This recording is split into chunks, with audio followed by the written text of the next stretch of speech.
That's great. Like Wemimo said, my name is Alqali.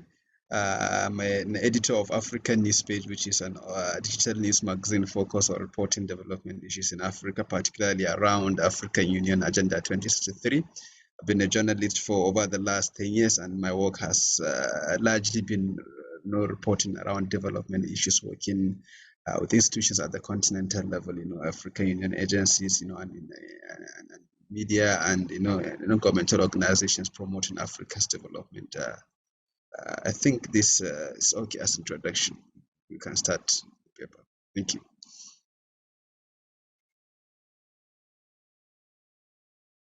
So, so am I to go straight and start looking to my paper? Yes, I'm going to get your paper ready now while I speak. Okay, I'm trying to see if I can also get it, because sorry about that, because I thought Irene would be projecting. That's why I didn't have it ready. But let me see if I can put it on. Yes. Apparently, she's in between a lot of. I understand. These are really busy times for them. Yes. So for other speakers, kindly also get your presentations ready so you can share your screen just to make things a bit easier and quicker for us here. Okay, let me see if I can share the screen.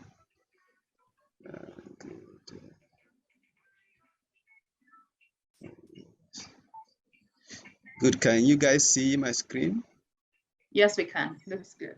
Oh, great. So that's the introduction. COVID-19 misinformation and disinformation, a gendered perspective. What essentially my presentation or rather paper is about is looking at how COVID-19 misinformation and disinformation affects women in particular. So we all know about COVID-19 misinformation and we know and disinformation, but what we should understand, or some of us may not be aware of, is how dangerous this idea of misinformation and disinformation can be. It's really dangerous and it's deadly because it has led to, in some cases, even the loss of lives. So like I said, COVID-19 misinformation is deadly and cost lives. It has been said that, misinformation and disinformation can sometimes be even more deadlier than the virus if not handled very well. And what my research has shown, as a journalist, working on COVID-19 misinformation and disinformation, is that women are disproportionately affected by unimpeded misinformation and disinformation about COVID-19 in Africa. Moreover, women who survived COVID-19 are also unduly affected by gender-based stigma, and stereotypes about COVID-19, which really engenders their safety and well-being. According to Medicines Sans Frontières finding, based on the research they carry out, they said there's the indirect effects of the pandemic on women's lives due to lack of public health information. The thing with women, particularly those in rural parts of Africa, is that lack of access to information, not necessarily misinformation or disinformation, is the major challenge. Consequently, you realize that many of them are at the mercy of people who spread fake news, rumors about the virus, and consequently, you realize that they get themselves, in dangerous situations because of having consumed such kind of unverified, unscientific information about the virus. And this has to do with low literacy rates among African women. We know how really low, the literacy level is among African women, particularly in rural parts of the continent. And the fact that, most of the COVID-19 information that are being relayed on the news media and social media in official languages, French, English, Portuguese, or Spanish, you realize that many of these women are left behind, so they are not part of the information receivers on COVID-19. So there is a kind of information blackout for them, which puts them at the mercy of the spreaders and purveyors of fake news and fake information about the virus. That's it. So is COVID-19 misinformation and disinformation gendered? What I'm essentially trying to ask here is it truly is there a gender perspective to this whole idea of COVID-19 misinformation and disinformation?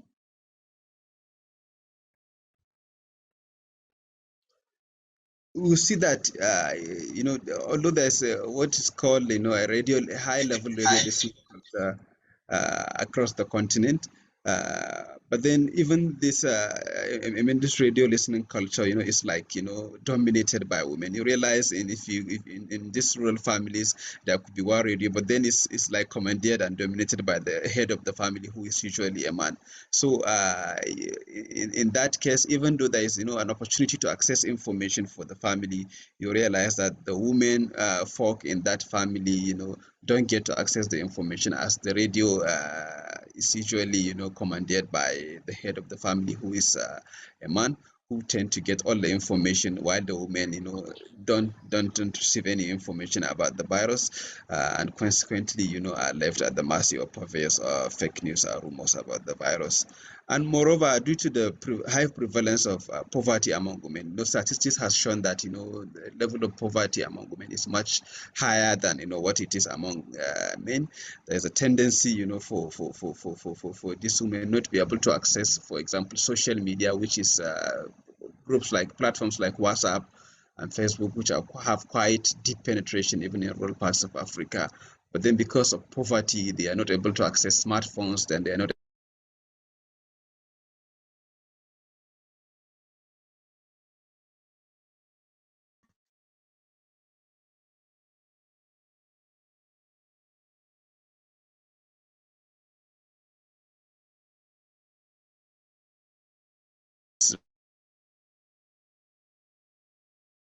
good development, but then it also has side effects, it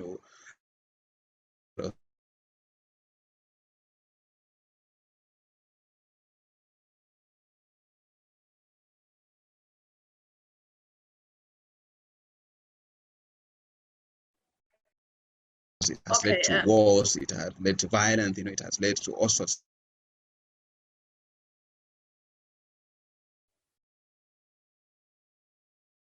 So I'm not certain if this is from my end or from Adam's, but there appears to be some issues with the network.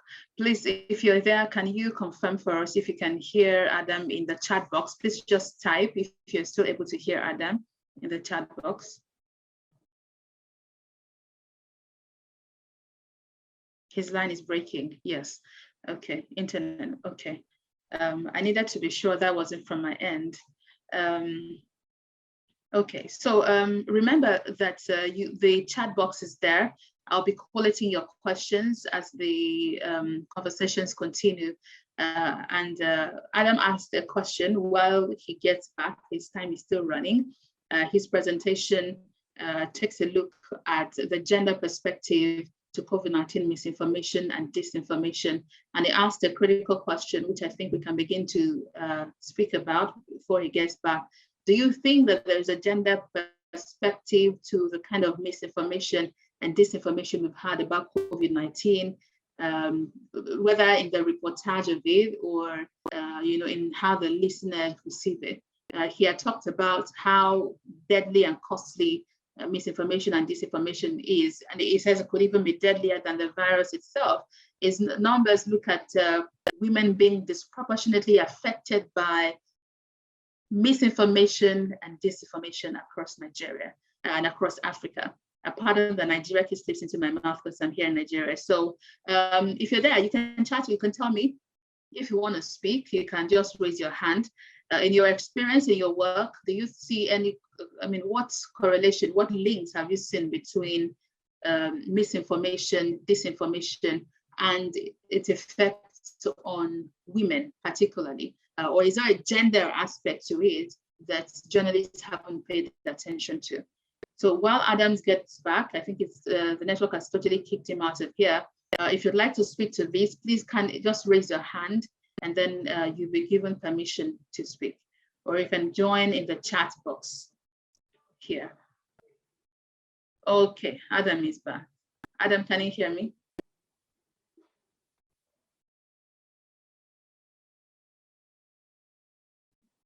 Can you hear me, Adam? Yes, Wemimo, sorry about that. It's all right. That's unfortunate. You know, you see, I purposely got a router yesterday to make sure that there's no, I have 4G and there's no disruption, but then it seems it's also not really realistic. Yeah. Sorry about that. So like I was saying, social media has become, you know, the major purveyor of fake news, you know, of rumors about COVID-19. And unfortunately, there's little that can be done about it in terms of regulation or like the mainstream media. So you realize that, you know, many conspiracy theories about COVID-19 itself, you know, about the vaccine, like causing excessive bleeding during menstruation for women, of certain pregnancies and rendering women infertile, has tended to gain, you know, serious ground, you know, in many communities, you know, who have come to accept this fake, unverified information as truth. And if you look at the consequences, you know, of this kind of unverified information, you realize women at the receiving end of the consequences, you know, of this misinformation about the virus itself and the vaccine.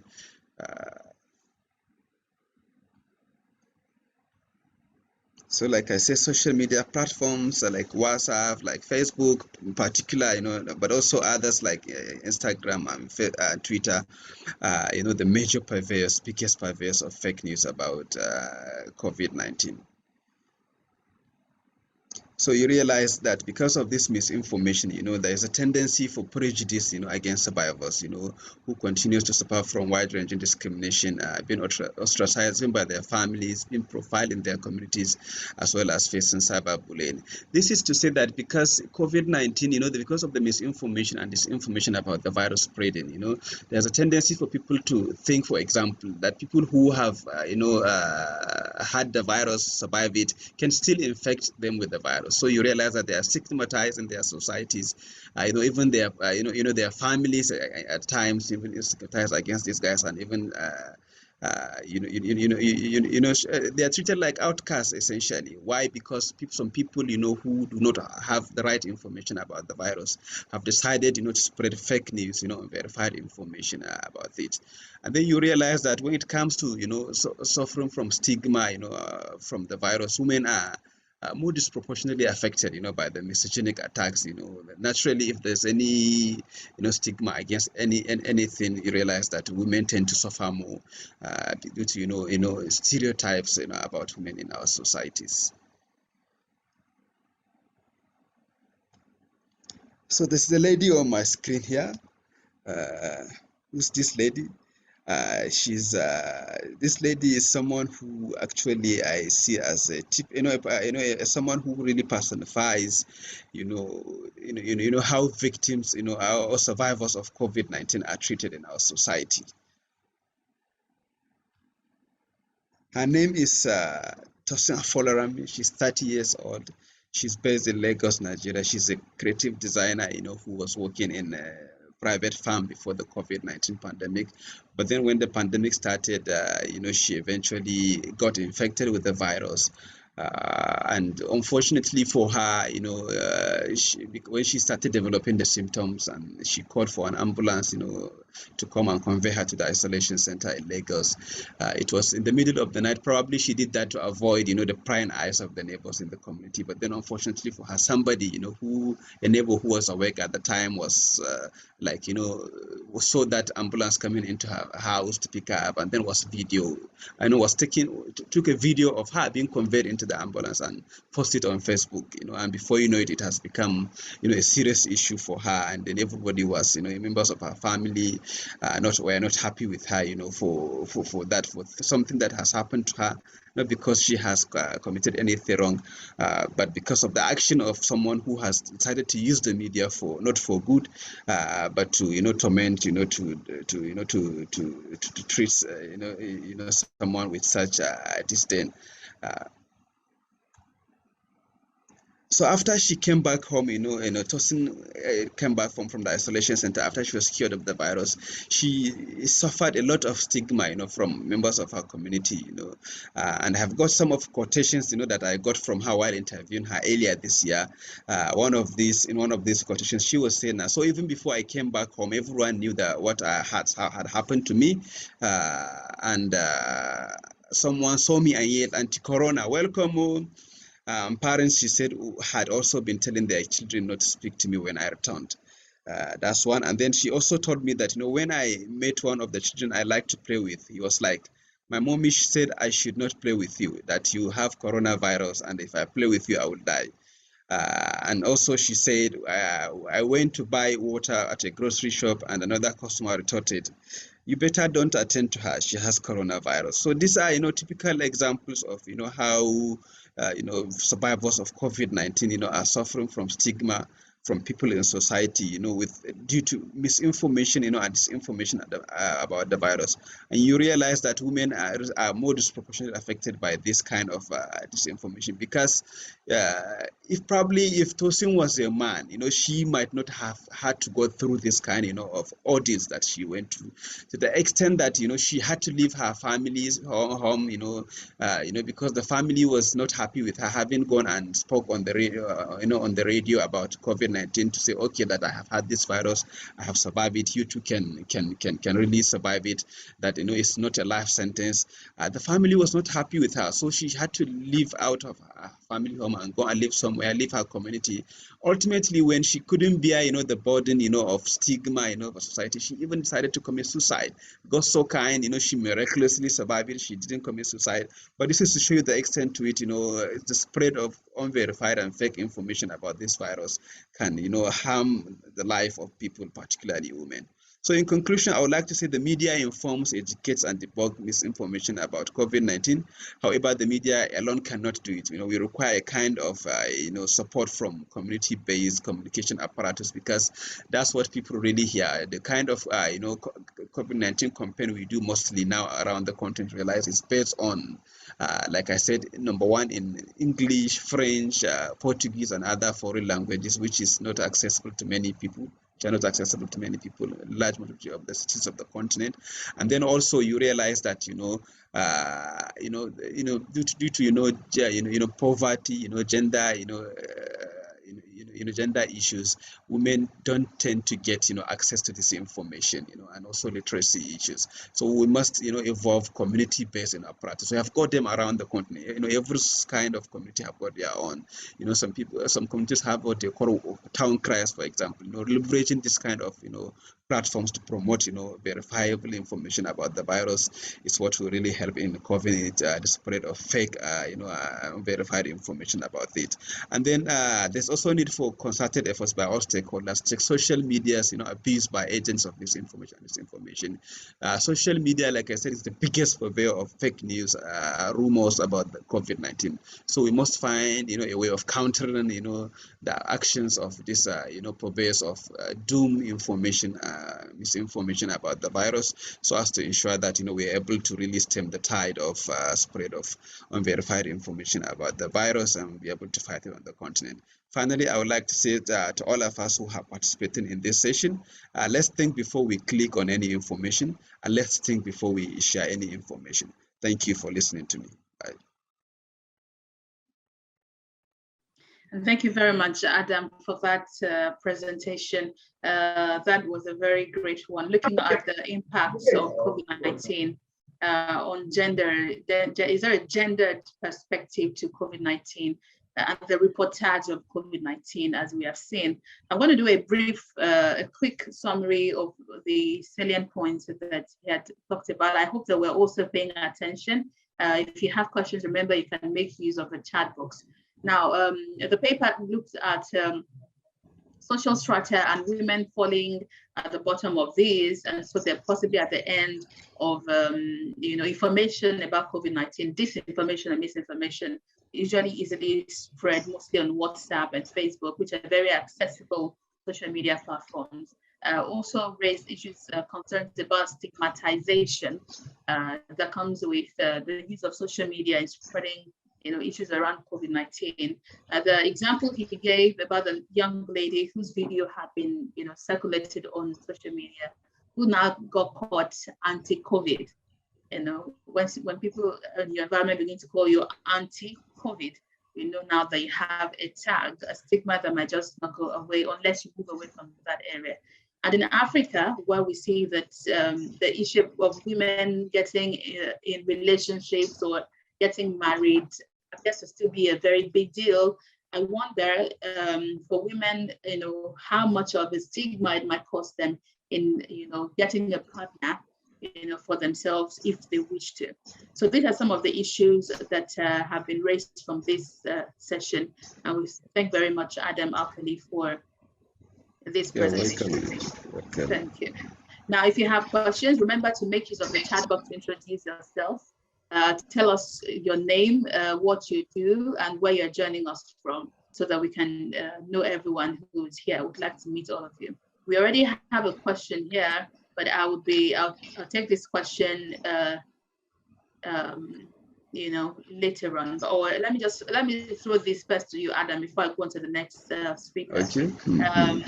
Mildred Sabwami is asking in the chat box to see if you can elaborate on how, as a journalist, she or he can fight an infodemic in the media. So how can journalists be deliberate about fighting an infodemic in the media?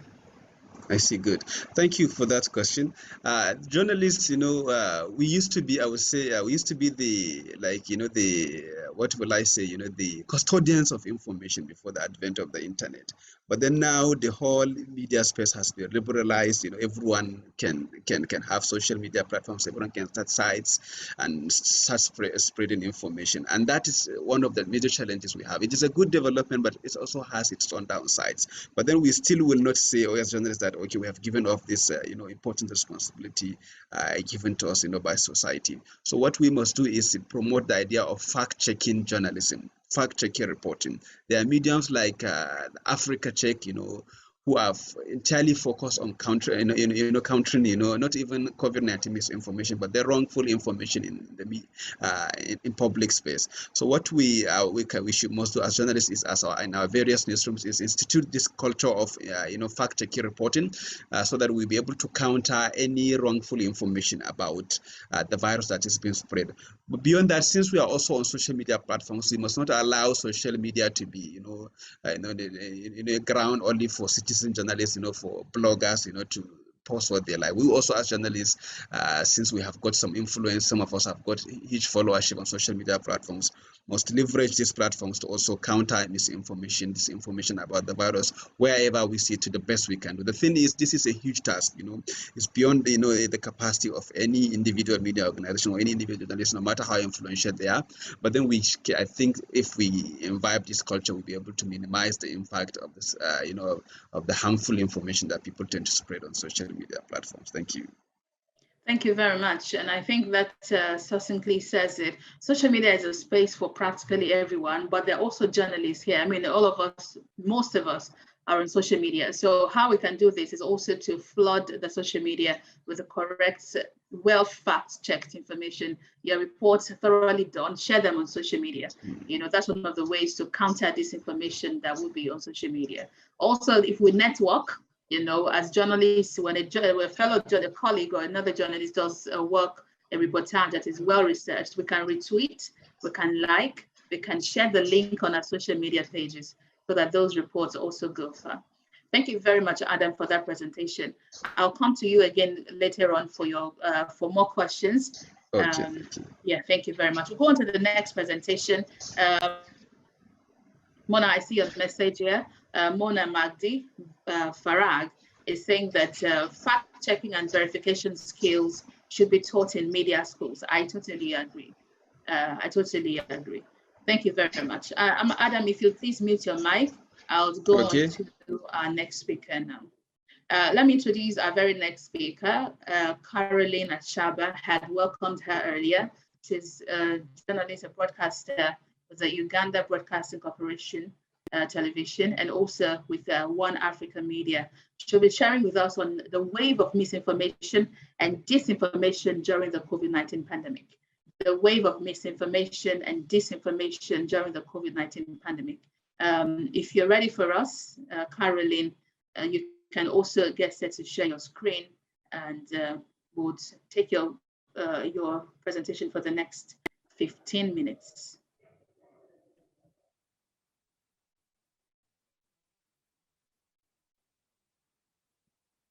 Can you hear me, Caroline? Yes, I can, Wemimo. Just a little bit. Okay. Okay. Okay. Yes, I'm ready. Can you share your screen from there? Are you able to share your screen from? Yes, I'm trying to figure it out. Let me see. You would find a share screen icon on your Zoom page, on that same page at the bottom where your microphone video icons are showing. You'll find a green button, share screen. If you click on that, it shows us your screen. Okay. How about this? Is this working? Like, can people see? Or is this visible? No, it is not. Okay. Did you click on the share screen button? Let me.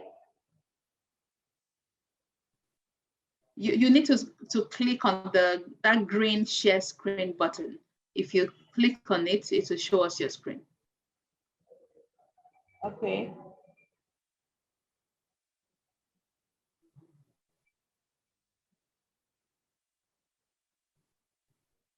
Can you see the screen?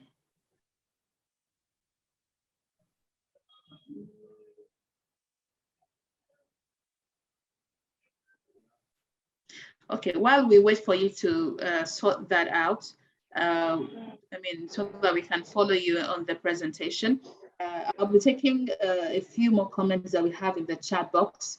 Remember, a lot of the participants here, I've not seen your introductions. Please introduce yourself to us in the chat box so that we can know that you're here. Elizabeth John Kilindi is here from Tanzania. Mercy Mupavayande, we also see you here. Thank you. We'll also see you here. Mildred Sabwami, taking a question from you earlier. Thank you for joining us. Also here, Dorcas Muga Odumbi, thank you for joining us. Yes, and several others. All right, Caroline, are you ready for us now? All right, while we wait for Caroline, it might be a good time because we've got limited time to go on to our next speaker while she sorts out the screen issues. If all the panelists are ready, we'll go straight on to them. So I believe that Assah is here. Let me confirm that before we go on. Is Assah here? Yes, I am with you. All right, thank you very much. So let's go on to listen to Adam's presentation. Assah Ndah Asongwed is a doctoral student at Ghent University. He has a presentation that gives us a sneak peek. I think we're going to be the first persons to see what he's working on. And this has to do with, of course, COVID-19 misinformation and disinformation. I'll let him he's sharing his screen currently, and he'll be talking to us, as you can see, about the impact of COVID-19 disinformation and misinformation on attitudes toward public health measures in Western and Central Africa. Again, he's sharing a part of his ongoing research with us. Assah Ndah Asongwed, please take the next 15 minutes. My mic is muted. Thank you, Wemimo. Can you hear me perfectly? Clearly, I can hear you. Great. Thank you for giving me the floor. Welcome, everyone. It is a pleasure to have all of you here today.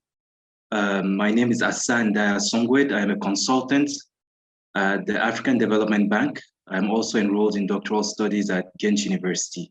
I'm right now based in Abidjan, Côte d'Ivoire. So I'll be talking about the disinfodemic around COVID-19 and its impact on adherence to public health measures.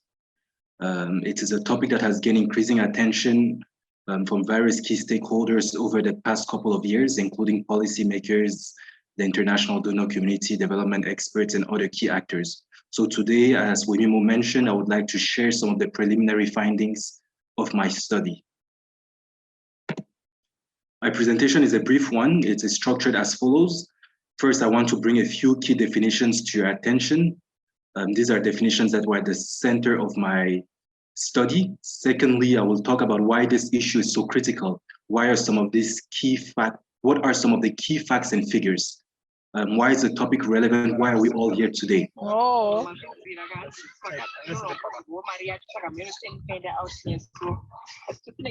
Hello? Yes, we can hear you. Please, kindly mute your mics as soon as you join us, please. Thank you, everybody. Please go on, Assah. So I will then provide an outline of the methodology adopted in my study and how I went about coming up with my findings. Then the most interesting part, the key findings.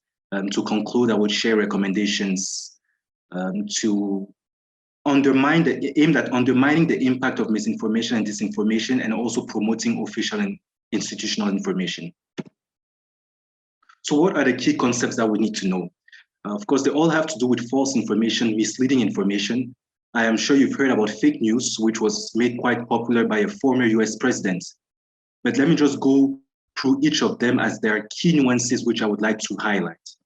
First, what is misinformation? In a nutshell, misinformation is false information that is spread without a deliberate intent to deceive. Let's say you receive a WhatsApp message saying a cure was discovered for COVID-19. Whether you know if it is true or not, you share it in your family group. Now, this is false information that you're spreading, but because there's no intent to deceive or mislead, this would be considered as misinformation. Disinformation, on the other hand, is when false information is spread deliberately. Here you have a world leader, for example, who comes on TV and for reasons only he knows, says wearing of masks is not an effective measure in fighting the pandemic, when all scientific research has proven otherwise. This would be considered as disinformation if the false information is spread deliberately. So the intention is what makes misinformation different from disinformation. Then you have fake news. This is false and misleading information presented as news. Let's say you're on Facebook, for example, you come across a news article spreading false information. That would be considered as fake news. And within the context of the pandemic, these three elements, misinformation, disinformation, and fake news, contribute to a disinfodemic. And this is a term that was coined by UNESCO. And a disinfodemic is the wave of false and misleading information about the pandemic that has multiple consequences, some of which we'll discuss today. Now, why should you and I care about this disinfodemic? Why should policymakers care? Why should the world care? I would like to share some key facts and figures with you that were highlighted in other studies and research projects. I may share those, the sources with you later on. First, over 50% of individuals in a global survey said they had already come across misinformation about COVID-19. This illustrates the magnitude of the problem. 1 in 2 people in this global survey has seen misinformation about COVID. In another survey, 3/4 of Africans reported that they were concerned about misinformation around the pandemic. Africa was the continent with the highest rate when compared to other continents. Thirdly, 1 in 2 Africans believe in conspiracy theories around the origins of COVID-19. 1 in 2 Africans believe that COVID-19 was deliberately planned by foreign actors. And lastly, and this is also an important figure to highlight, and you will see later on why, only about 6 to 7% of Africa's population is fully vaccinated. And that is by far the lowest rate in the world. So here I have a screenshot of an article which highlights the negative impact of false and misleading information. This article is about a study which revealed how false information that consumption of alcohol could kill the virus actually led to the death of hundreds of people. So here we see that ultimately misinformation can actually lead to death. Here I want to show the diverse types of pieces of false information we have out there, in particular on the internet. At the top, you have false. At the top, you have false information about how the president of Madagascar was offered money by WHO to poison the COVID organics drink. At the bottom, you have a social media post claiming that COVID can be cured by consuming 1 bowl of freshly boiled garlic water. Both pieces of false information were widely shared online, including on social media. So these are just examples of the kind of pieces of false information that are out there. So now, how did I go about this study from a methodological perspective? Again, I want to remind you that these are just the study is still ongoing, so these are just the preliminary results. But basically, once I received the general theme of the study, I developed my research questions. Given how vast Africa is, I focused on West and Central Africa, which is also very vast, of course. So I selected 3 countries in the region: Cameroon, Nigeria, and Senegal. It is important that I mention that at the time I was starting my study, these were the 3 countries in Central and Western Africa with the highest number of COVID-related deaths. For data collection, I did surveys that were administered using a platform called Pollfish. The surveys target 453 respondents, but for now, I think I have about 300. I also interviewed experts and key informants in these 3 countries. So far, I have interviewed 12 key informants out of 18. I might actually be reaching out to some of you attending to see if you'd be interested in being interviewed. Please feel free also to reach out if interested. And the last part is the content analysis of social media posts. In terms of results, what are some of my key findings? On the origins of misinformation and disinformation, I discovered that there were various drivers behind false COVID-19 information. Of course, the advent of social media has played a key role in the emergence of this disinfodemic. While misinformation has always existed, the widespread use of social media has facilitated the propagation of false information. Then you have lack of digital and media literacy, which is another important driver. People have access to all these digital and social media platforms, but are not necessarily trained and equipped to use them. For example, people do not necessarily know how to evaluate the information they find on these platforms. Religion is also another factor. For example, our key informants revealed how some people in their countries believe they have divine protection against COVID, so they spread this false information. Some places of worship also spread false and misleading information that the pandemic does not exist, or they associate vaccines, for example, with the mark of the beast. Then you also just have anxiety around the novelty of the disease. It is a new disease and scientists are always coming out with new findings. There are always new variants, new waves.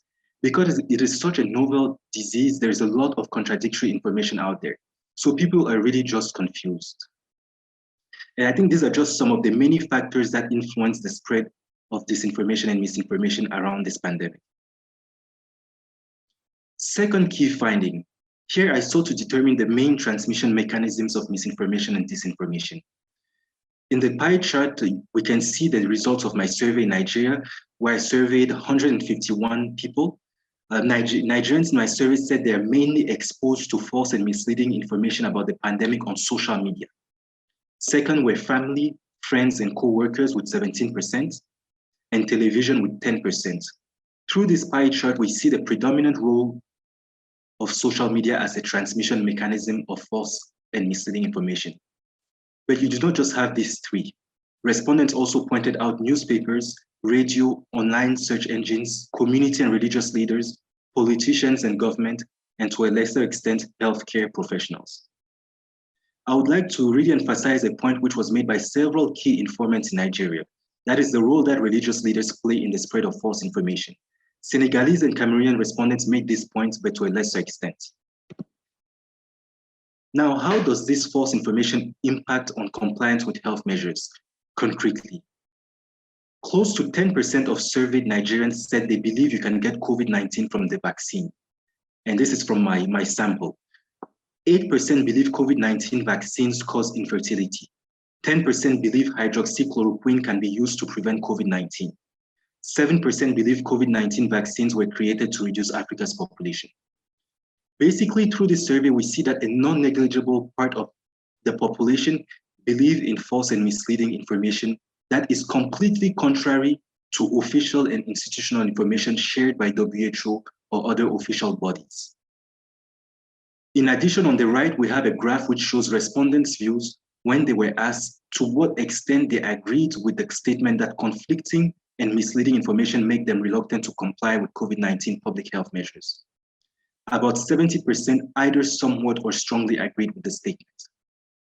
Again, these are just some examples that show the negative impact of false and misleading information on adherence to public health measures. Now, what are the consequences of what we just spoke about from a more general perspective?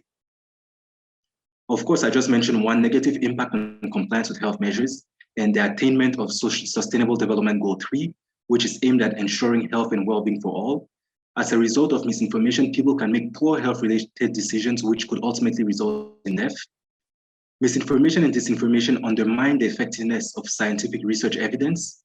False information clashes with scientific and official information. False information also affects funding value and returns on investment. For example, we know that there are lots of funds that are going into vaccination campaigns. False information regarding vaccines contribute to fueling vaccine hesitancy and have an adverse impact on vaccine uptake. How could someone who believes he can get COVID-19 from the vaccine or that believes the vaccine causes infertility take the vaccine? That is very unlikely. Lastly, there is a risk of misinformation being the way of life. We are likely to have many more pandemics in the years, decades, and centuries ahead. If we do not find mechanisms to counter this now, we might, who knows, face an even worse pandemic in the future, and the misinformation and disinformation around that might even be worse. Now we are at AWIM, the African Women in Media Conference, so I thought it would just be normal that we try to look at this with a gender lens, and this is one of the things my study tries to do. I do not have complete results for this part of my study yet, but again, I want to share some preliminary findings, which I believe deserve attention. When disaggregating the results of my survey in Nigeria, I saw that women were more likely to believe that you can get COVID from the vaccine, that the vaccine causes infertility, or that the vaccine was created to reduce Africa's population. I am sure we have several gender experts here. Wemimo, you might have some thoughts regarding these figures that you would like to share later on. I'm also asking the audience, what do you all think about these findings? I mean, we have heard about the impact of the pandemic on women and issues such as increased gender-based violence. There are also studies that have shown how female healthcare workers have been negatively affected by the pandemic. But how do you think misinformation and disinformation about the pandemic impacts women specifically in a way that would be different from the impact on men? Can we say that women are more vulnerable to false information? What factors should we be taking into account when looking at this gender dimension? This is something I would like all of us to reflect on. Then I would like to close with a few recommendations drawing on my study and from the interviews I conducted. I will just touch on a few of them. First and most importantly, there is a need for general health promotion, education, and literacy. Populations need to be aware of health issues and have general health knowledge. How are viruses generally transmitted? How do vaccines work? What is a pandemic? There's an urgent need to foster health promotion. Secondly, and this is mainly aimed at governments, international organizations, and other key stakeholders, including from the private sector and NGOs, there is a need to ensure universal access to accurate, reliable, evidence-based, and official information. Information needs to be in easily digestible formats. Infographics, radio campaigns, social media, to name just a few. It needs to be in languages people understand. Citizens need to be flooded with official information in the same way that they are often bombarded with false information. There's also a need to support fact-checking agencies and explore effective fact-checking solutions, including for platforms such as WhatsApp. Also, we need to leverage community, religious, and opinion leaders. They are sometimes the people that share false information, so they need to be sensitized because they are the people citizens trust. Also, Africans feel that non-African countries only care about what is happening in Africa with the pandemic because it also affects them. They wonder why such resources were not also deployed on the continent to fight hunger or malaria, for example. There is a trust issue that needs to be resolved. Then there is also the need to develop appropriate regulatory and legal frameworks and to also enhance digital and media literacy. Thank you, Wemimo. That is the end of my presentation. Thank you very much, Assah. For a bit, my network kicked me out, so I missed part of your very interesting presentation. If you can go back a bit on your presentation, there's a chart you had about numbers, men versus women, and how they were affected. Can you show me that slide again? If you had sent any questions, I beg your pardon, can you send them again into the chat box? I was kicked out, so my chat box is empty from here, so I can't see your questions. All right, so I think this is a very good explanatory. Percentage of people who believe in the following, that you can get COVID-19 from the vaccines. Look at the numbers. See what the numbers are telling us. More women, according to his research, 12.9% versus 5.6% of men. A lot more women also believe that vaccines were created to reduce Africa's population and that COVID-19 vaccines can cause infertility. The numbers show us what is going on. Thank you very much, Assah, for that presentation. Thank you very much. It was an excellent one. Like Assah said, if you're interested in joining up in his research, if you would like to participate, I'll ask Assah to leave his email address in the chat box. You can reach out to him. I'm sure you can pick it up from there. So Assah, kindly drop your mail address in the chat box so people can join in. All right, a big welcome again to everybody that's just joining us. This is our WIM Conference 2021, and this panel is looking at Infodemic and the media, 1. There will be a 2, that's another panel, but we're starting off this conversation looking at Infodemic and the media. If you have questions, comments about our conversation, please make use of the chat box. You can also introduce yourself to us here. You can leave your email addresses. If you'd like other people to also connect with you, please make use of the chat box. Okay, what's going on now? I hope Caroline is now ready for us. Caroline Ashaba, are you ready for us now to share your screen with us and take your presentation? Can you hear me, Caroline?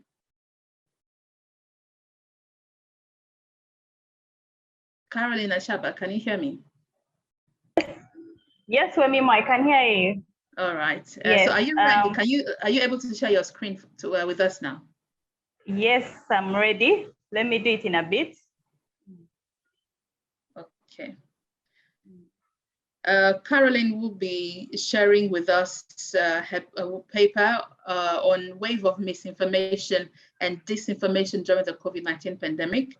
That's what she'll be talking about. As you pay attention, again, if you have questions or comments, feel free to drop them in the chat box. If you're ready for us now, Caroline. A second. Okay. Let me say again, if you had sent in questions during Assah's presentation, please send them again so I can get them. I was kicked out by my network, so I can get your questions. If you had sent them earlier, please send them again. Caroline, are you able to start now?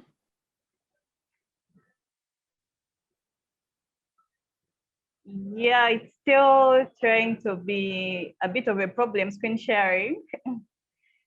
Are you using the same device? I chatted you up about how you can do this easily. Yes, I am. Oh yeah, so just click on the share screen icon. You find it's a green button at the bottom of your Zoom page. Once you click that, it should show us your screen. Okay. Have you clicked on the button? Yes, I have. Okay. I'm going to give you a little while to get on with that, okay, because of our time. If Funmi Falobi is ready for us, I'll go straight on to your presentation now, while I'll go on to chat with Caroline about fixing her screen issues. All right, our next session now will be taken by Funmi Falobi. She's a developmental journalist and adjunct lecturer at Yaba College of Technology, Lagos, Nigeria. She'll be speaking about disinformation, misinformation, and infodemic on COVID-19. Funmi, can you hear me? Are you able to take on your presentation. Yes, I'm ready. Good morning, everybody. Good morning. We can I'm hear Funmi you. Falobi. Okay. I'm Funmi Falobi from Nigeria. I'm a development journalist and an adjunct lecturer at Yabat. Information, misinformation, and infodemic on COVID-19. And like Assah has already explained some of the terminologies, I'll first of all ask, if you are with me, can you just put in the chat box your sources of information during the COVID before I continue? I want to know the people's sources of information during COVID. Can you just put it in the chat box to tell me how you got your information during the COVID, especially during the lockdown? Talking to the participants.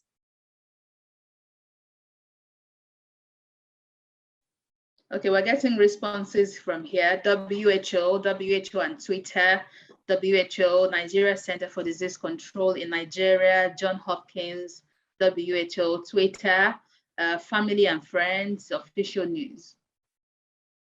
Okay, very good.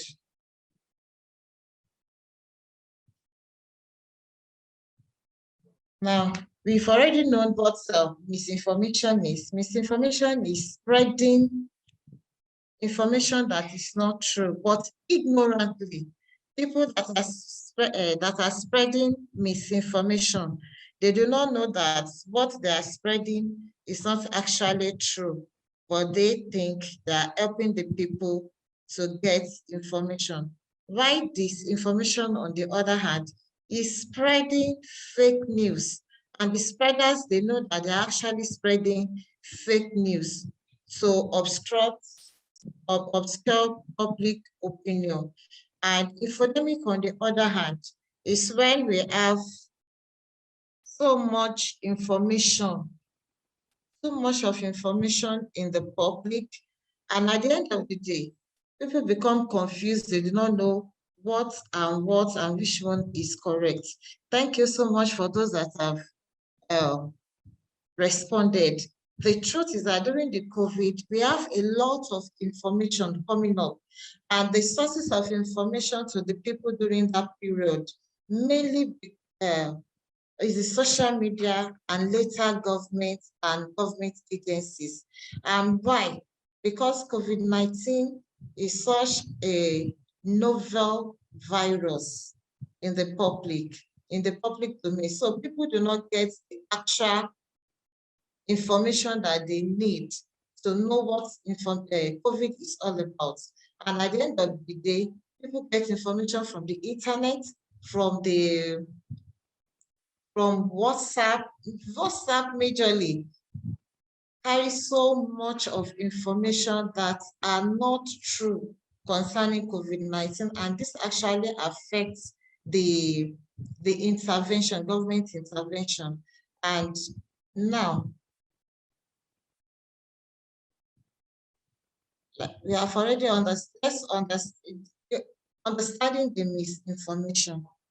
We have already known that misinformation is when we carry information that are not true. But the spreaders, they do not know that what they are carrying is not true. For instance, during the COVID-19, the people, there were information that they saw. There were information that if you use the Dettol as a kind of antigen that will help you not to have, not to be down with COVID-19. The people that are saying that, they could be correct in an extent, because Dettol has an antigen that is for coronavirus, but not for the particular COVID-19. And people started spreading it all about that. If you use Dettol in your house, you will not be able to get COVID-19. Then another thing is that in Nigeria, in the western part of the country, there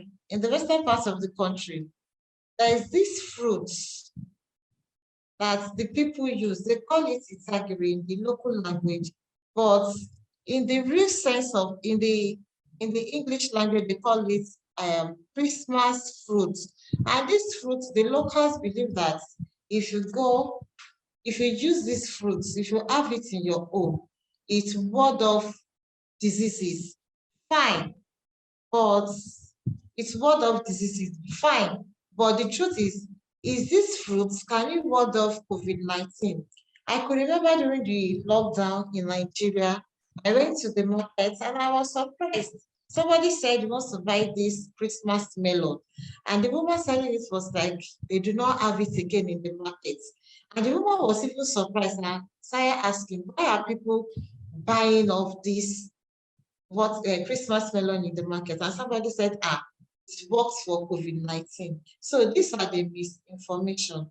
And people also believe that whenever there's going to be introduction of new thing in the society, that there will be a kind of pandemic that will follow. For instance, in 2003, when the 3G was introduced, people said it was the one that brought the SARS pandemic. Then in 2009, we have in 2009, when 4G was introduced, they said it came with swine flu outbreak. And now the 5G introduction to the world. And people believe that 5G is the cause of COVID-19. They are bringing up a lot of information, causing trouble causing confusion for people.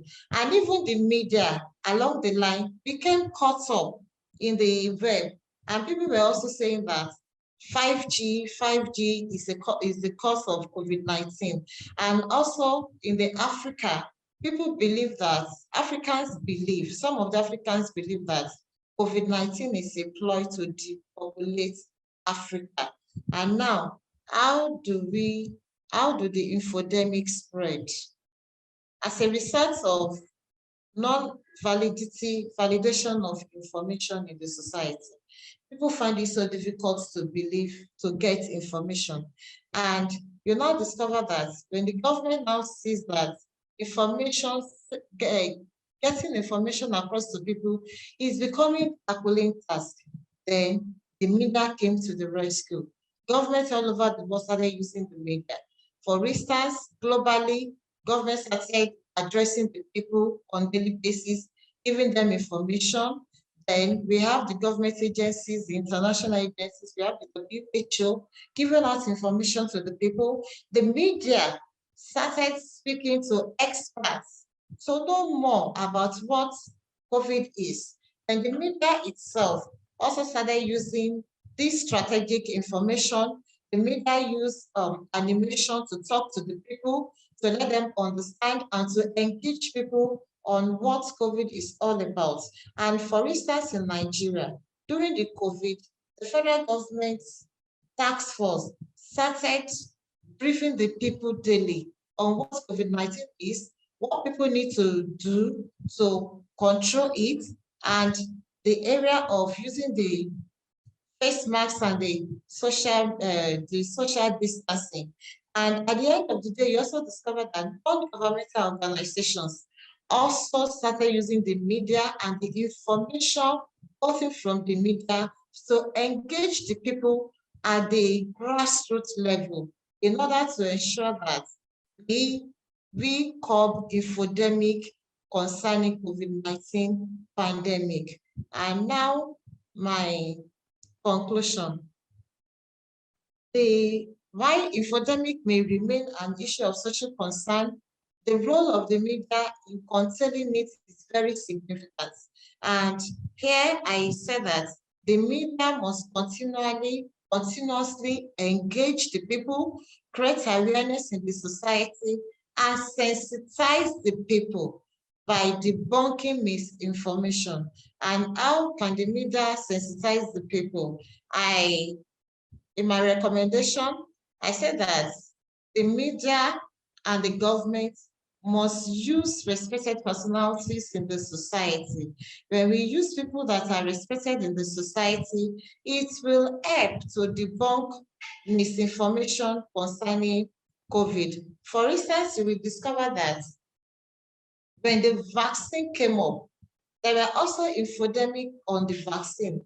And people started saying a lot of things. If you take the vaccine, it will reduce your fertility. Then people came up with, people came up with infodemic on the vaccine, that people that have been vaccinated, there's a metal in their body that is implanted in their body. And if you use it, you will not discover that metal can stay on your body. And these are false information that are affecting public health intervention. So my recommendation also is that the federal government should urgently respond to the issue of public interest whenever it arises. As we can see in the case of COVID-19, when it came up, fine, nobody knew what is happening. But at the end of the day, you now discover that a lot of misinformation and disinformation actually affected the intervention of the government. So this shows that whenever there's an public outbreak of diseases or anything, the federal government should urgently respond to issues. And also the role of the media in the society is to provide accurate and useful information. The media must engage in fact-checked information so that it will not be caught up in the web of infodemic as it's played out during the COVID-19 pandemic. And the lessons learned from this is that you discover that the world is a global village. COVID has already shown everybody that the world is a global village. And this means that whatever happens in any parts of the world, there should be quick intervention, irrespective of where it originates, whether in a one corner in Africa, whether in one corner of Asia, as we are in China, as we have seen in the case of COVID, whatever it is that happens in any part of the world, in any society, there should be quick intervention so that all of us will not become caught up in the web of global pandemic as we have seen in the case of COVID. Thank you for your attention. Thank you very much for that beautiful presentation. And I mean, your ending sums up the whole matter. It's now a global village. I'd like to ask quickly in the chat box, you can give me your response. In your country, you can tell us which country you're joining us from. What kind of engagement did the government have with the people through the media? Was it, how would you rate the engagement with the people through the media in your country? What country are you joining us from? Rate it on a scale of 1 to 10, 10 being excellent, 1 being the poorest and the lowest. So what would you say the engagement of the government to the people was like in your country through the use of the media? In many countries, we saw an active intervention by the government trying to reach people, so counter misinformation. You find a lot of radio jingles, radio adverts, a lot of interviews on the media to reach out to the people, to counter misinformation that's readily available on social media, especially WhatsApp, Facebook. I think these social media platforms might just be the most readily accessible. But was there also a strong presence of government interference on these social media platforms? You can talk to us in the chat box, make use of the chat box. Okay, we'll take our final presentation and then we'll go on to the question and answer sections. If you have sent in questions, I have them already and I'll be taking a look at them. Okay, Caroline Ashaba, I can see your screen finally. I'm glad we're able to do this. She'll be taking a presentation now, taking a look also at the infodemic and the media. If you can put on your microphone, Caroline, you can take the mic for the next 15 minutes. Yes, Wemimo. I think I'm ready now. Yes, so we can see your screen. Yes.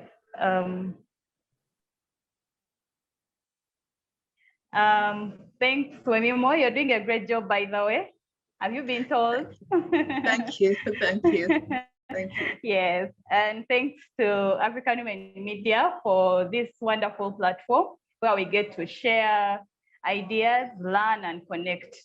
Now, as the former presenters have been talking, our topic on misinformation and disinformation, I guess I'll have to repeat myself a bit since they have kind of elaborated on the misinformation and disinformation definitions.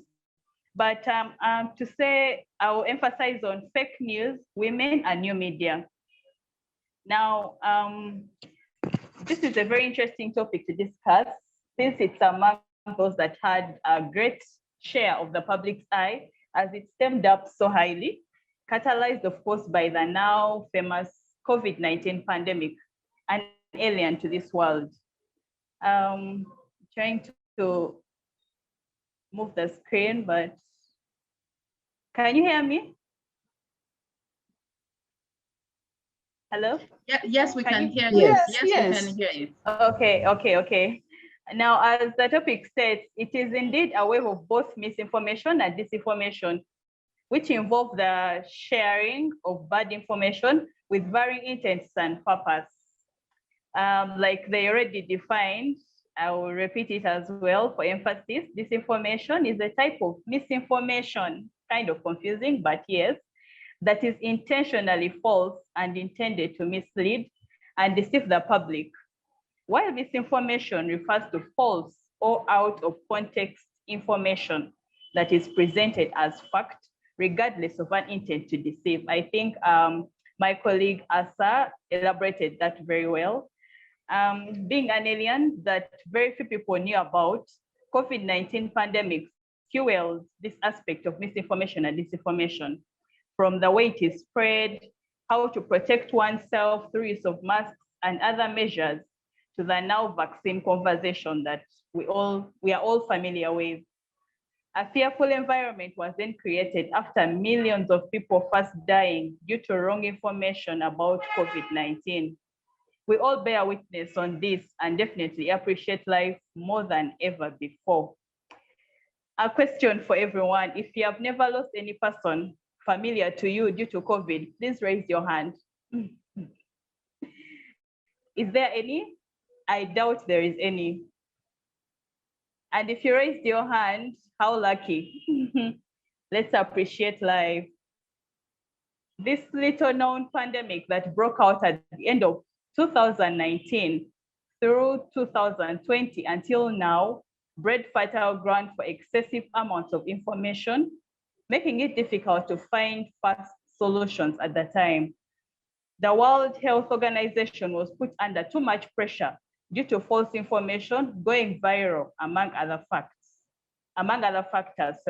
Without a doubt, digital journalism, citizen journalism, and now the big social media became the main avenues under which false information was escalating. Just to be curious, is there anyone of age not on social media today?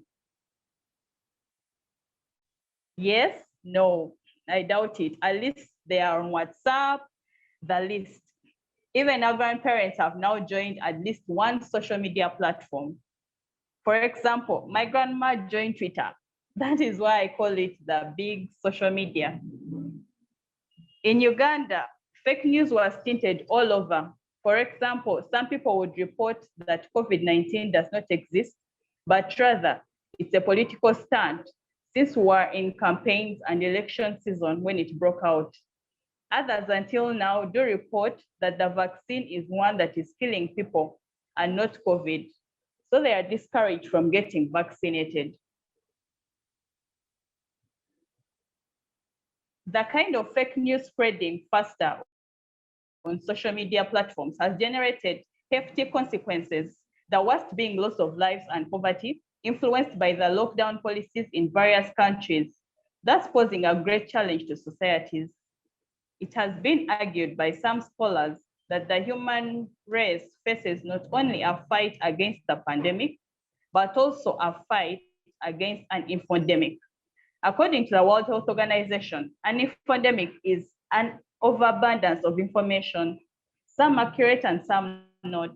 That makes it hard for people to find trustworthy sources and reliable guidance when they need it. Finding reliable information through new media was a bit challenging, and now worse during these global pandemic times when fake news, misinformation, and hyperbole arrive. Although the new media took center stage in reporting information about COVID-19, question is, in which position did it put the women when it came to issues like fake news? One may also wonder, what is described as fake news? Fake news is specifically designed to plant a seed of mistrust in the existing social and cultural dynamics. It deliberately persuades people to specific agendas.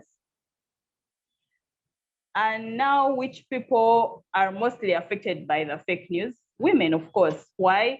Low literacy levels and traditional mindsets still embedded in the African woman, hence easy manipulation and brainwash.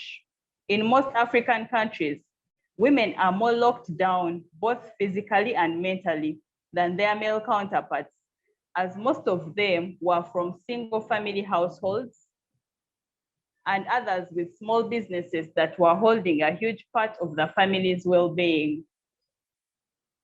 In Uganda, 43% of women-led businesses were closed and some with no hope of recovery to date.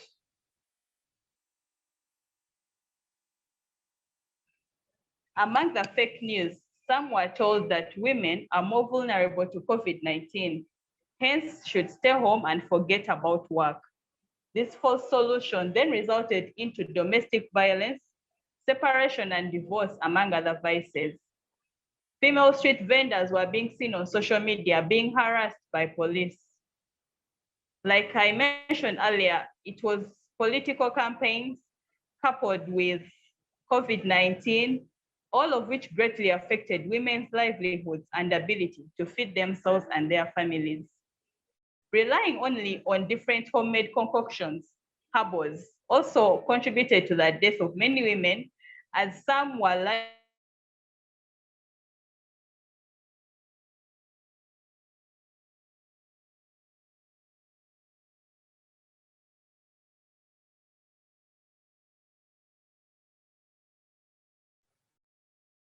Okay, I cannot hear you anymore. Can you please all confirm in the chat box if you can hear me? I need to be certain this is not from my end. Please let me know in the chat box if you can hear me or if you can hear Caroline.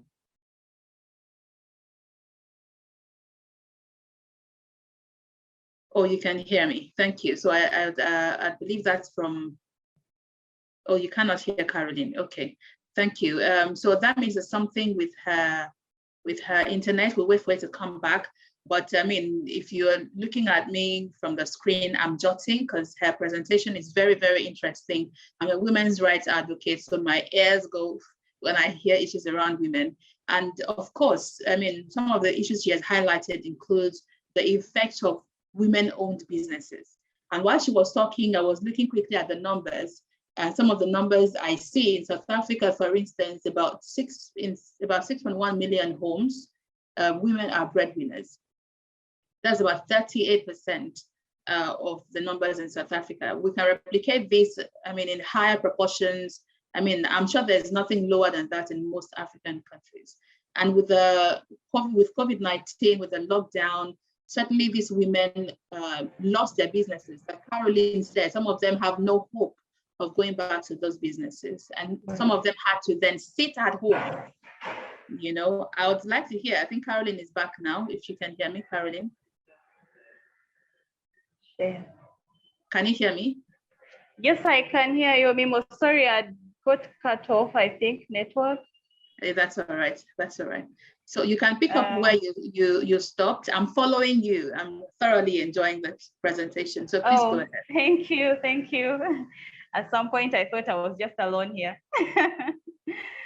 Okay, oh, no, now, okay, so I was saying Maybe I'll start from how people were relying on different homemade concoctions, especially the women. They are relying on herbals, which contributed to the death of many, as they were lied to not go to hospitals, for they would instead fetch COVID-19 from there.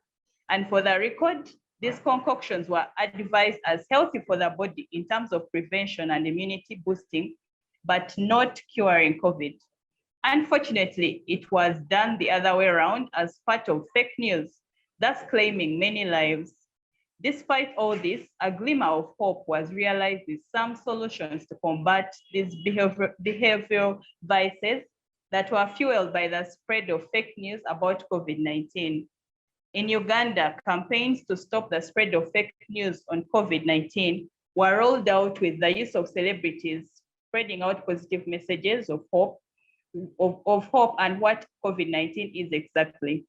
This reached a large number of people through social media plus mainstream media.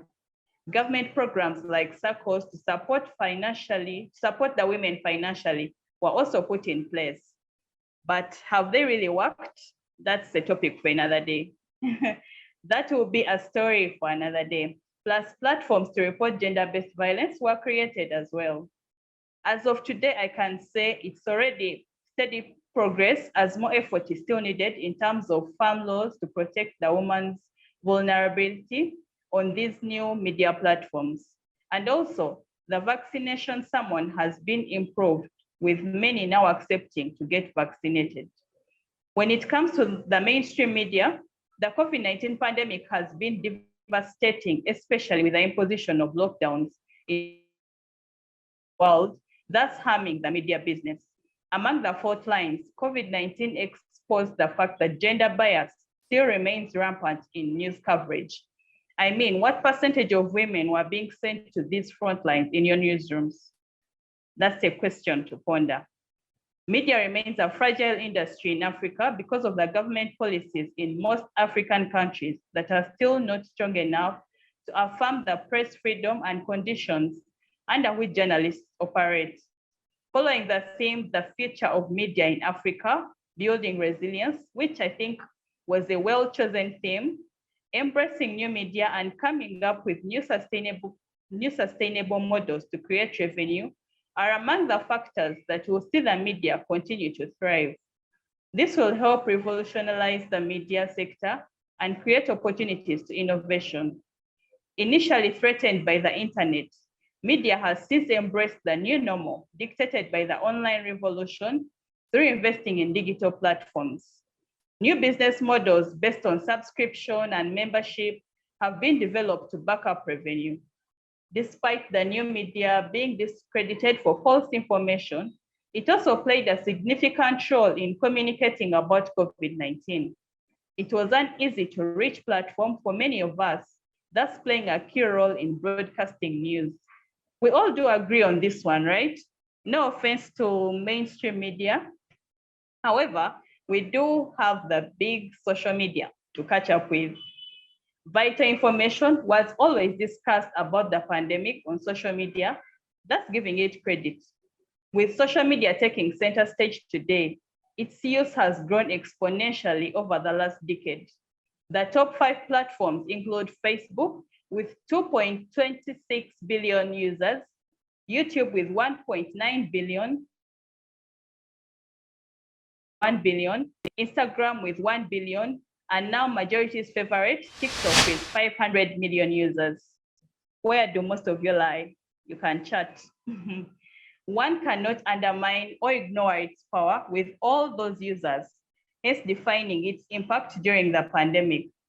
Also right, news on social media was being consumed overwhelmingly with no doubt.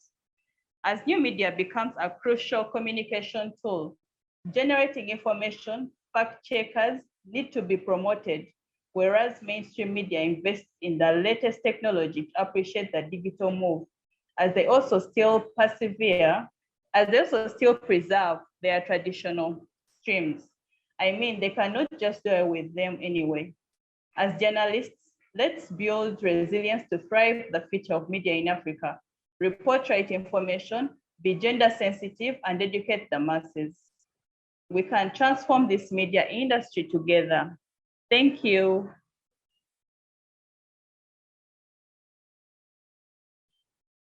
Thank you.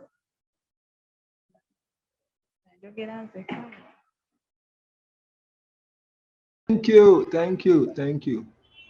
Yes, I can hear you. Can you hear me? Yes, I can, Wemimo.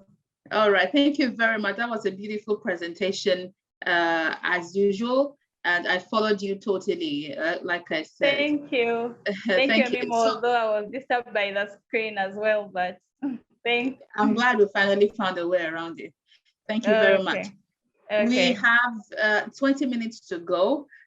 So we're going to take questions. I have loads of them. All our four speakers will be able to answer questions. Please answer the questions as summarily as possible, so that we can answer as many questions also as possible within 20 minutes. Taking a cue from the last presentation, I think some journalists here might get some ideas. I hope you're catching ideas. I mean, she talks about TikTok, right? Instagram Reels, right? Begin to think about how you can take your media work onto these platforms. I know they're entertainment spaces, but these are also avenues to flood the media with the social media with genuine and thoroughly researched information. So what are you working on? How can you bring this into these platforms where the people are, where the youth are? The rate at which things go viral these days shows us that social media is a very powerful tool, as highlighted by Caroline. Okay, so I'll take a few questions, direct them randomly to our speakers. If you also have any comments about their responses, please make use of the chat box. Let me start off with Funmi Falobi on that presentation. She looked at disinformation, misinformation, and infodemic on COVID-19. If you can hear me, Funmi, your conversation looked about some of the challenges about misinformation, using the wrong fruits, just buying up and mopping up the whole thing from the market. Now, in your work, in your research, do you highlight or do you find any factors that inhibit the media in reporting the COVID-19 pandemic? What are these factors that you've discovered, and how do you think we can, skirt around them? Thank you, Wemimo. During the COVID, we discovered that there are factors that hindered the media. And one of the factors is mobility. Many journalists during that period, they are not mobile. So movements became an issue. It was only the journalists that are mobile, that have cars, that can walk around and gather information. So many journalists are not mobile. And because of this, they rely on what they can get on the internet. So this was a major factor that inhibited the media during the COVID. And another thing is stigmatization. The media found it very difficult to get first-hand information from the people that are infected with COVID. Because of this stigmatization, if I come out and say I'm down with COVID, people will not want to relate with me because people don't even have information about what COVID is all about. So they will see, some even see COVID as deadlier than HIV, like Assah said in his report. So nobody wants to get involved with them. And because of this, the media find it very difficult to get first-hand information from people that are down with the virus. And another thing is that the media practitioners themselves, is this the mental health of journalists too? It's not easy covering pandemic, and every day it is negative reports. So this also affects their own mental health too. And some of them too are down and they actually need that assistance to get back. So these are some of the things that affected the media during the COVID, especially in reporting the COVID-19. I mean, the journalists here, does that speak to you? I mean, those are genuine issues. If you were not mobile during the lockdown, it means you had to rely on news reports on social media, you know, or from other journalists who also heard it from someplace. Most journalists who were not mobile could not physically go there to confirm, right? Now, can we also talk about the impact on the mental health of journalists? But you still have to cover your beats, right? You still have to make your report available at the right time, at press time. But I mean, the effect also on journalists, I mean, is something that really needs to be looked at. What media houses need to also look at how they can help these journalists sort through what they also faced during the COVID-19 pandemic. Some journalists also caught COVID-19, you know, and had to go through the whole process of getting back on their feet. Thank you very much for that. I'm coming over to Adam now. Some of the comments we got in the chat box. Dorothy Njoroje says that she believes that there are other factors like lack of trust in government, misinformation and disinformation that play a crucial role in the lack of the uptake of the COVID-19 vaccine. I'll merge that with this comment from Christine Michelle, who says that she also thinks that there are more reasons behind the low levels of vaccination in Africa, such as vaccine injustice from richer countries. Now, Adam, misinformation, disinformation, are there other factors? Dorothy thinks there's a lack of trust in government. Kristen thinks that there's the issue of vaccine injustice. And these might be crucial factors hindering the enthusiasm to pick up the COVID-19 vaccine. Thank you, Wemimo. Indeed, many factors are responsible for the low uptake of the COVID-19 vaccines in Africa. Chief among them is the acts of misinformation and disinformation about the vaccine itself. Like I have said myself and other speakers have also alluded, people feel that these vaccines, there are so many, conspiracy theories about the vaccines. Some say they are meant to depopulate Africa. Some say the vaccines cause, prolonged women's menstruation, during the menstruation periods. Some they say they cause infertility among men and women. So you keep hearing, all these sorts of, unverified, misconceptions about the virus. But then there's the vaccine, rather. But then there's also mistrust in government. There's a general lack of trust in government, around the continent. You realize whatever government brought, people are skeptical about it, no matter how good it is, because they feel that the government do not have their own interests at heart. That is very crucial. And in addressing the challenge of access to the vaccines, we must do a lot. Our governments need to do a lot to improve, trust, with their people, because if the people do not trust the government, whatever the government brought, they tend to think that okay, it's for the government, politicians to promote their own agenda, not necessarily in their own interest. So I think that is something also that we need to work on. And then finally, the issue of even access to the vaccine itself. As we are now, only 6% of the continent has been vaccinated, while other continents, have achieved 30%, 40%, and even I think 60%. So I think we also need to ensure that, we develop, the thing is, richer countries, have procured all the vaccines that are available, that have been produced by the various companies, whether it's Pfizer, Moderna, Johnson & Johnson, or what have you. So what we need to do as a people is, to come up with the capacity. The African Union is trying to do something to that extent, to the African Medicines Agency, to ensure that, number one, in the interim, that, the what is it called, the rights, for the vaccine to be waived, so that, countries can mass produce these vaccines, without the recourse to, getting the rights, the patent, I think what they call a patent right, from the originators of the vaccine. And then also, but in the long term, what we need to do is develop this capacity to produce these vaccines on the continent, so that these conspiracy theories about, the depopulation of Africa will not arise. Because if the vaccines are produced here in Africa, we won't be having this, conspiracy theories that, they are aimed at, depopulating the continent by the West, and other, world powers. So I think that is it. Thank you. Thank you very much, Adam, for that. I hope that answers your question, Dorothy.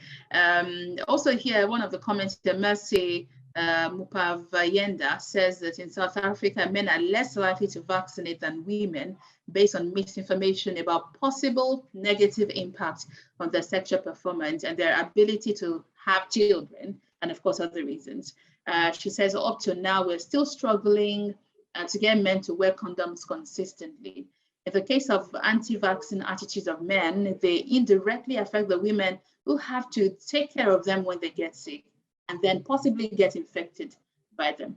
Thank you very much for that comment, Mercy. I'm coming now to Assah. If you can take the answer in about 2 minutes or less. Now, we've talked generally about disinformation, misinformation. In your work and your observances, you find similarities, you find differences between Nigeria, Cameroon, and Senegal, where you based your study. Are there threads of similarity between these countries about how information is shared, created, and circulated? Thank you, Wemimo, for the question. So I think overall there were more similarities than differences. When we talk of the origins of false and misleading information, transmission mechanisms, and the impact on compliance with health measures. For example, most people surveyed in Cameroon and that I surveyed in Cameroon and Nigeria identified false and social media, family, friends, and co-workers, and television as being the main transmission mechanisms through which they were exposed to false and misleading information. But on differences, if I may highlight one point that stands out so far in my study, and I touched on it during my presentation, through my key informant interviews, it seems that respondents in Nigeria identified some religious leaders as playing a key role in the spread of false and misleading information about the pandemic. Respondents in Cameroon and Senegal also spoke of religious leaders, but not to the same extent. And this is an important issue because, as we know, religious leaders are highly trusted in our societies. So if some of them are spreading false information, this could have a significant impact on society. But overall, I would say that my preliminary findings were quite hegemonous across the three countries. There are more similarities. I saw more similarities than I did see differences. Thank you. Thank you very much. I'll say as expected. I mean, the issue of religion that you touched on, I mean, it's generally an African thing. We're a cultural society and we reverence and believe very much in both cultural, traditional, and religious leaders. Unfortunately, I can't speak highly about how well they understood the pandemic and how, I mean, what they taught their followers to do regarding the pandemic. Okay, I'm going to throw a final question before I have questions for you, the participants. You're not going to come here and not see anything. So I will have a question for you. But my final question for the speakers will be going to Caroline. You talked extensively about the impact on women. Did you see anything about gender-based violence? I would believe that when women lose their businesses, when they were breadwinners, if they have to sit at home, there might be issues around gender-based violence. Did you find anything around this in your study? Oh yes, definitely. This brought about gender-based violence. The percentage was so high, actually, in Uganda specifically. I'm not sure about others, but in Uganda, it went up to around 60% gender-based violence. And yes, people broke up. I mean, families were broken. Children were left alone, and this caused a lot of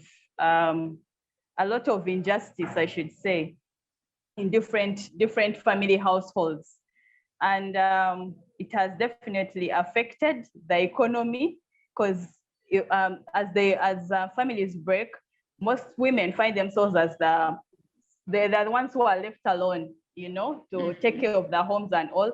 And remember, they have lost their businesses as well due to COVID. They're under lockdown.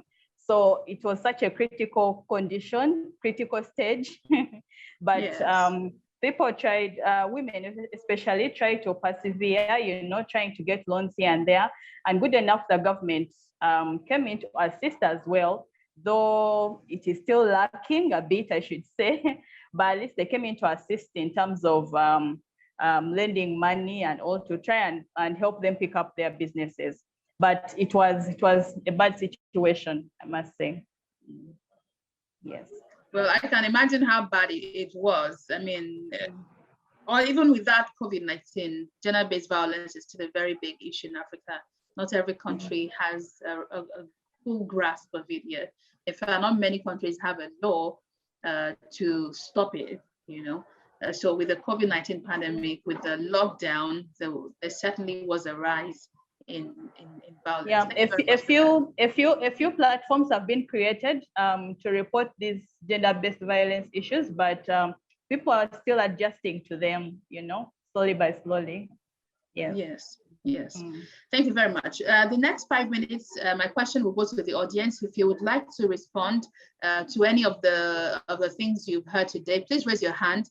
I'll come to you, just call you, and then you can take 1 minute to tell us your thoughts. We've had quite a session in the past 2 hours.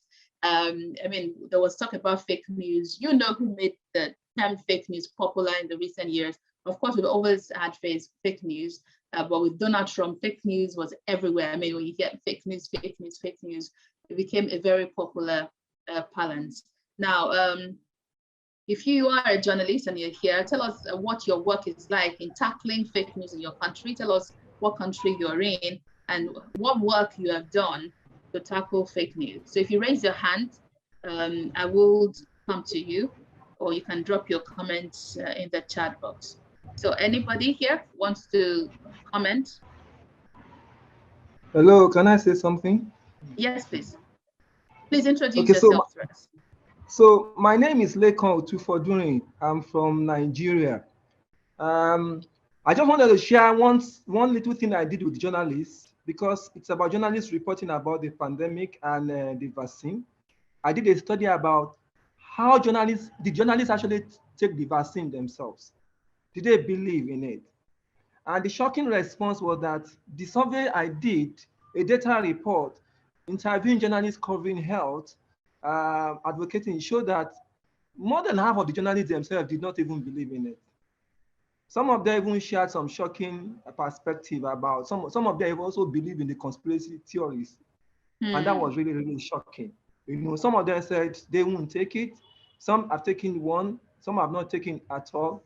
So I think it's also very important in this issue about how to also, first of all, convince journalists for them to be able to be the advocate of what we are talking about. I just wanted to mention that. Thank you very much for that. I think I might just throw it open here. There are a lot of journalists here. Are you also afraid of the vaccine? I think that's a genuine issue. And it's interesting for journalists who are covering health beats, who also believe in conspiracy theories. I know that some journalists are just doing their jobs by reporting and telling people to go get the vaccine. They don't also believe it. They're also afraid of the vaccine. So any other person wants to share with us the work they're doing? Tell us the country you're working from and what work have you done in your space to tackle fake news, disinformation, and misinformation. If you raise your hand, I'll come to you. We've got a few more minutes before we go. Anybody wants to share with us?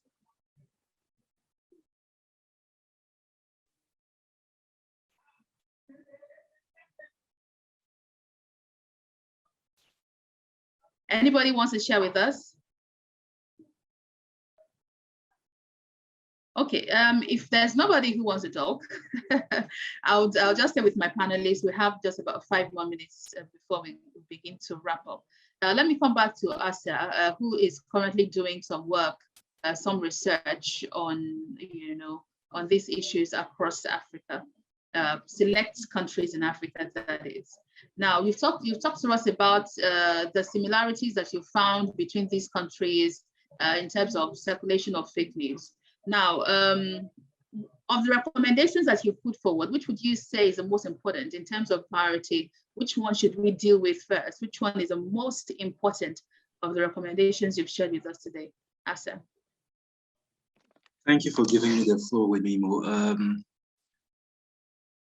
So the recommendations I'm proposing are all important and intertwined. For maximum impact and effectiveness, I believe they should all be implemented together.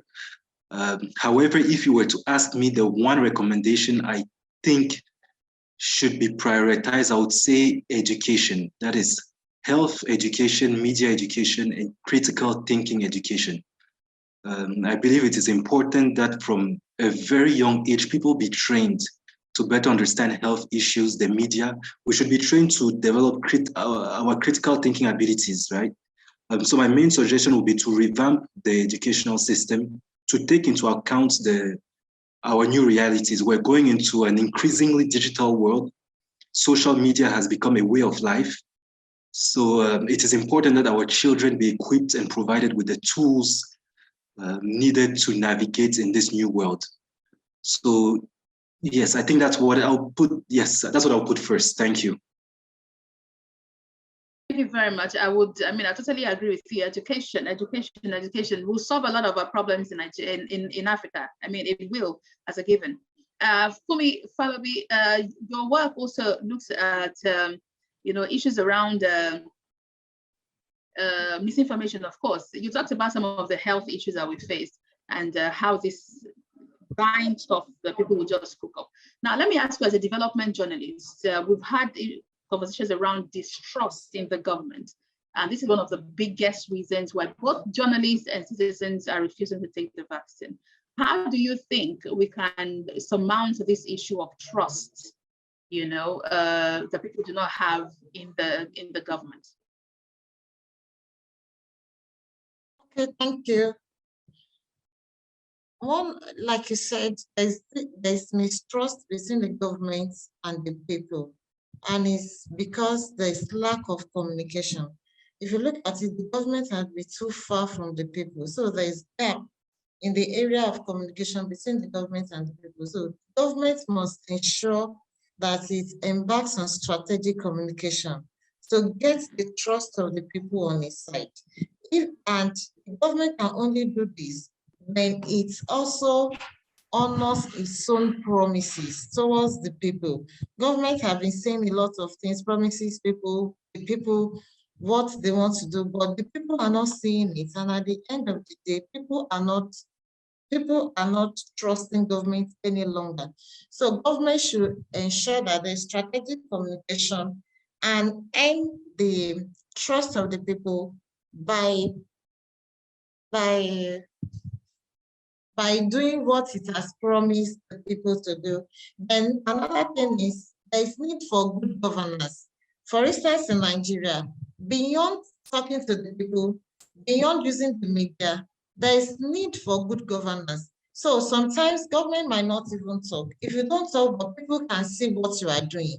By the time you speak, people will follow you and they will understand what you are saying. So governments in Nigeria, government in Africa must embark on good governance, projects that will affect the people, things that people can connect with and not being far away from them and doing what the government thinks is what the people need, but what the people themselves actually need. So the government can do this by being close to the people, get information on what the people need, and then embark on such projects instead of being far from them. Thank you. Thank you very much. That's the bottom-up approach. Know what the people need and then do it and fulfill your end of the bargain as promised to the people. All right, our time's up. I mean, time goes away so fast. I want to thank you very much, our panelists, our speakers today who have shared their presentation, their work, their researches with us. I want to say a big thank you to Funmi Falobi, development journalist and adjunct lecturer at the Yaba College of Technology. Thank you very much for your time on the panel today. Okay, I'll take a thank you. I'll also thank Adam. You're welcome. I'll also thank Adam Alqali, editor, Africa News Page. Thank you very much for being a part of the panel. Thank you so much, Wemimo. It has been a pleasure, and thank you for the wonderful moderation. Thank you. I'll say a big thank you also to Assah Ndah Asongwed. Thank you very much for sharing your research with us, Assah. Many thanks, Wemimo. Thank you. I'll also say a big thank you to Carolina Chaba. You gave it all today. It had to work. She's a journalist at the Ugandan Broadcasting Corporation. Thank you very much for being a part of the panel. Thank you to Wemimo. You're such a great moderator. Thank you. And thank you to my fellow panelists as well. good research. Thank you. As you know, this is our 2021. The conference is still ongoing for the next 3 days. There's so many sessions to join. You can go onto the website and register for whichever one you want to be a part of. A big thank you to everyone who's been on this panel. Certainly a replay will be available, possibly on YouTube, so that you can share the link with others who are unable to join us. A big thank you to everyone who's here, and thank you very much to Awim for the good job that they're doing. You can take a few minutes to share your email addresses in the chat box before we go, and say hello and leave your details if you want anyone to reach you, so that you can take the conversation from there. My name is Wemimo Adewuni. I'll leave my email address here, the easiest one where you can find me. Yeah, that's it. There you go. Okay. Thank you, everybody. That's the end of the panel. Thank you all for being a part of it. Let's keep sharing the right information in our work. Okay, the journalists are very important, and our job is to educate and to share the right information. Good job you're all doing across Africa, and I applaud your work. All right, everybody, that's the end of the session. Yinka Maja is here. She's the one helping us on this session. Yinka, you want to take the final words? Hello, everyone. Thank you for joining the session from across the world. So rounding off now, we're rounding off the session, and we appreciate our different speakers that have spoken on this particular topic. So thank you all. Have a great time. We're going to be starting the next session in the next few minutes. So check your mail to check if you have the correct mail for the next session. If you do not, you can reach out to us via the mail and to reply the mail that we sent the previous ones to. And also check Wova. We have been able to upload the new links on Wova, so you can have easy access to all the sessions. Thank you very much, everyone. Once again, thank you to the speakers, to Wemimo Adewuni. That was a fantastic job. Awesome. Thank you all again. Thank you for being a part of AWIM 21 and this particular session. Have a great time. Bye, everybody. Bye. Bye. Goodbye. Bye. Bye. Bye. Have a wonderful day, everybody. And you too. Bye-bye. Bye. Bye-bye. Bye, Sarah, Mr. Leko. Bye, everyone. Goodbye, Sean.